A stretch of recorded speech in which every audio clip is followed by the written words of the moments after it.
So it's been interesting watching this morning. Some Democrats sort of running cover for Biden, like Elizabeth Warren, but a lot saying, got real concerns about how this went down. And I want to ask you about the biggest sort of reveal, which isn't a shock, but it's still interesting to hear it actually said on the record and on camera, which is these generals basically putting the lie to Biden's crazy bald-faced claim to George Stephanopoulos that no general, none of his guys, his top military guys, told him not to pull all the troops out. And here's how. So first, let's just listen to what Biden said to George Stephanopoulos in mid-August.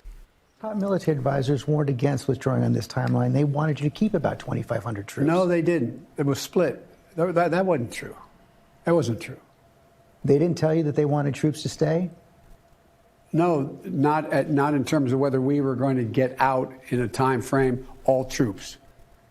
They didn't argue against that. Okay. I don't even know what that dance was on the second part of his answer, but he's saying no, they were split. And they were questioned by Tom Cotton, the generals today, about the troop levels and whether they advised Joe Biden, whether anybody advised him that it was a good idea to pull all the troops. And here's some of that. President Biden last month in an interview with George Stephanopoulos said that no military leader advised him to leave a small troop presence in Afghanistan. Is that true?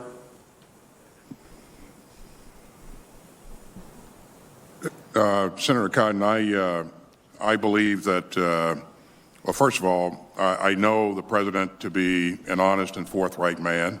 And secondly... It's a simple question, Secretary Austin. He said no senior military leader advised him to leave a small troop presence behind. Is that true or not? Did these officer and General Miller's recommendations get to the president personally? Their input was received by the president and considered by the president, for sure. In terms of what they specifically recommended, Senator, as they just said, they're not going to provide what they recommended in confidence.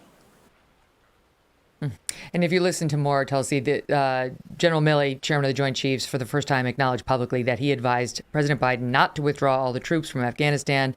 General McKenzie, who was running CENTCOM, said the same thing, told him not to withdraw the troops.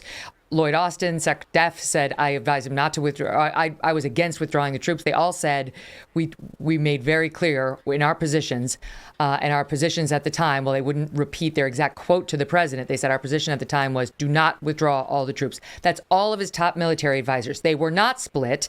They were uniform. They told him not to do it, and he did it anyway, and then he lied to George Stephanopoulos about it. Am I wrong? No, I mean, that seems like a very clear kind of sequence of those events. I think it points to what a failure this withdrawal has been. I think failure is a generous term to use. It's been an utter and absolute disaster. So, I mean, I think this is kind of one issue or one layer of that, but we've got to go back and look at this agreement that was made with the Taliban without the Afghan government. We've got to go back to the fact that we, the United States, have been propping up this Afghan government now for the last 20 years. Go to the issues around how the problems that can occur when the United States goes into another country on a nation-building mission and tries to create an American-style democracy and create a military that's a close to a mirror image of the U.S. military when it's completely out of touch with just the reality of this country, their culture, their history, their hierarchy, their tribalism, how they have traditionally worked, the things that they care about, the things that they will be able to sustain for their own security and their own stability and their own future. So I think that I mean there's so much to cover here, but going to the disaster of how this withdrawal was executed.